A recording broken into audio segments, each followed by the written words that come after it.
Ladies and gentlemen, we're dealing with people that have been in their homes for long, long periods. They get a little bit stubborn when it comes to downsizing. What are the solutions? How do people do it? We're going to talk about downsizing today. Stay tuned.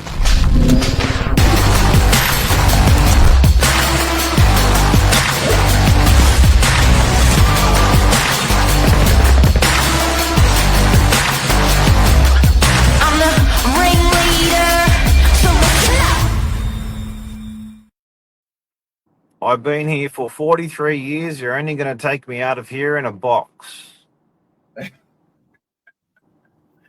Dr. Downsizer. Yes, Mr. Wapshot, how are ya? Good. How are you? Yeah, good. What do you reckon about this? You're a bit of an expert when it comes to people downsizing. What are the problems with what are the problems that people have with downsizing? How does the conversation go? Well, generally, it's obviously quite a big change. Like you said, a lot of these people, previous generations, they've sort of staked the ground and stayed where they are for most of the time. A lot of the people I've been speaking to, 20 plus years, 35 years. I've got one customer in particular. So it is a big change. And like anything, it can be quite daunting, the unknowns, the whole strata talk. But I think it ends up being a process once you get to the other side that it all of a sudden goes click and it's, oh my God, thank God we did that. So, I mean, there's a few things to unbox, but yeah, quite daunting at first on the initial conversation with a lot of the downsizers. But yeah, we generally take a slow step-by-step process. Generally, then the kids get involved in the conversation. Yeah, quite a big process because it's quite a big change. You can appreciate that. So they reluctantly come and see you because they have to get out of their house. They've been in their house a long time. What's the first question they ask? First question they ask is it'd be on more like sizing what's available. Size, I'd say, is a big one because they've come from this, generally, you got some sort of views or big backyard, or I've got this big TV area. So I'd probably think size is a big one.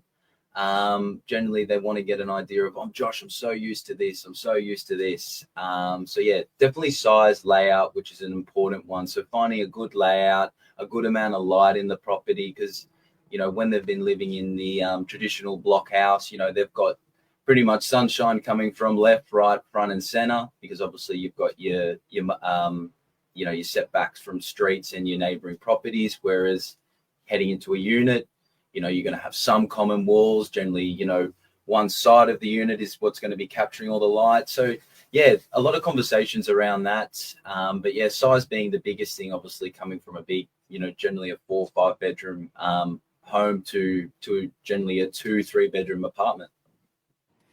And then number two question. Number 2 question, strata. Strata's always up there. Definitely. It's right up there with older people, isn't it? With downsizers, they love us. It's huge. Yeah, and I do get it there as well. Obviously, a lot of them moving forward, you just got your super or whatever's left. You're not working anymore, so it is something that you per se budget for, because that kit is as big as it is now. Obviously, they've sold their big assets to get into the units, and leave themselves a little bit of a kitty to live on. So yeah, generally the strata is a big thing, so they can account for the future years and how much is that going to take a play on their funds that they're holding. Now, Michael Berger from the office was shaking his head yesterday when we had this topic as a team. We're having a chat about it because we're doing a lot of downsizer work at the moment. And he's like, why would you even care if the strata levies are double? And I was like, what do you mean by that? He goes, say the strata levies are $1,500 more than they should be per quarter. He said, amortize, you put that over 5 years or 10 years. Like, who cares? Do you know what I mean? So, but there's this, it's almost been imprinted into these clients' heads that they want to save money, they got to save money, they got to watch the dollar. But it's like, hang on a sec, you're going to put 500 grand in your pocket. If you're going to bleed like an extra 20 over 5 years or 10 years, it's okay. You'll be just fine. You'll still have plenty of cash. It's a really hard thing for them to remap or reprogram themselves for strata costs. My mum had the problem. She was like, ooh, strata. It's a bigger problem in their head than the reality.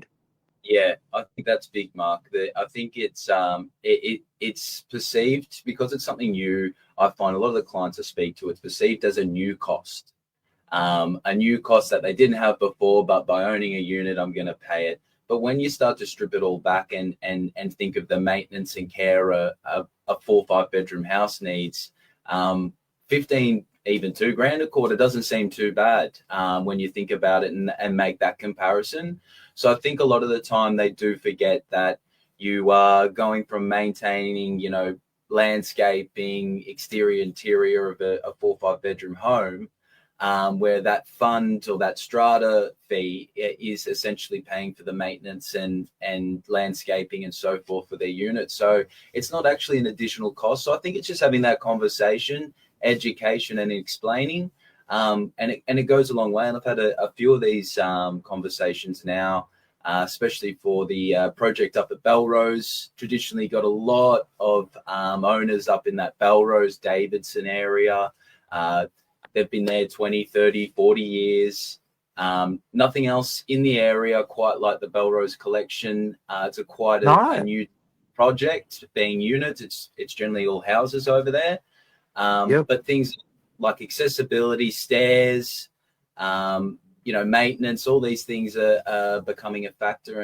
And as I sit down from the first, we go and sit in a cafe for an hour and a half, go through all the floor plans, your aspects, what's going to be in the complex, step by step, that process, they become more and more comfortable with it. And obviously, it's a big unknown. What do you buy when I have it sold? So having that whole process of giving them a value on their place, getting an understanding of where that's going to be, finding a unit that's going to meet their needs within their budgets, and sort of bringing it all together. So bringing that campaign in time with the finishing of the project so that they essentially sell seamlessly and move straight into their new apartment, right next to shops, medical options, Stairs is a big one, isn't it?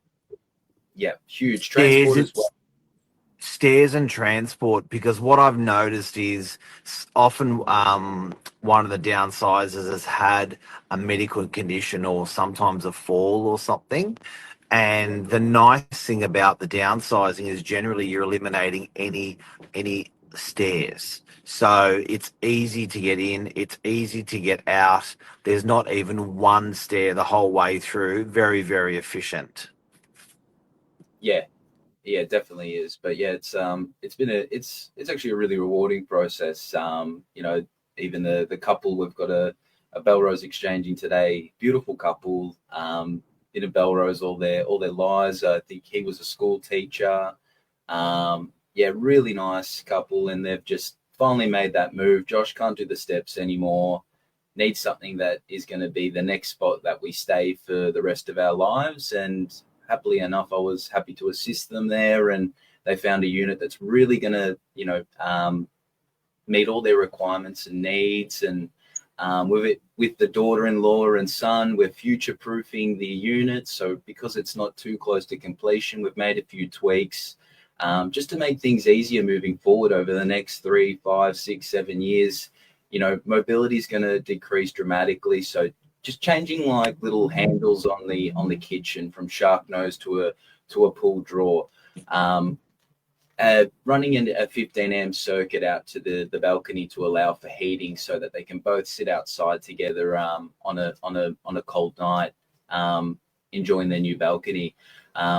That's been really rewarding and something now that I can bring to every couple that I meet in the future. So it's been a pleasure dealing with the downsizers.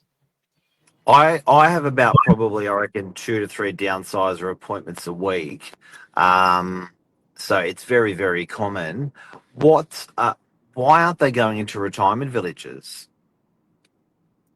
Oh, can you blame them in the way? I mean, it's always had that. I mean, I think retirement villages work for some people, maybe don't work for others, and I think it's that whole idea of maybe taking away independence, or being able to operate on your own. I think that's the whole idea behind a village, so to speak. So I think these are perfect opportunities for those type of people that don't feel like the old retirement village works for them.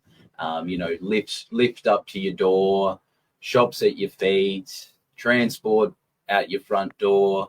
Luckily, with the way technology infrastructure changes, it all makes it possible now for these people that where it once wasn't, now it is. With having all these facilities around them without having to strain themselves or whatever it may be. Yeah, I really think, Mark, it was something that wasn't as possible as it was before. I find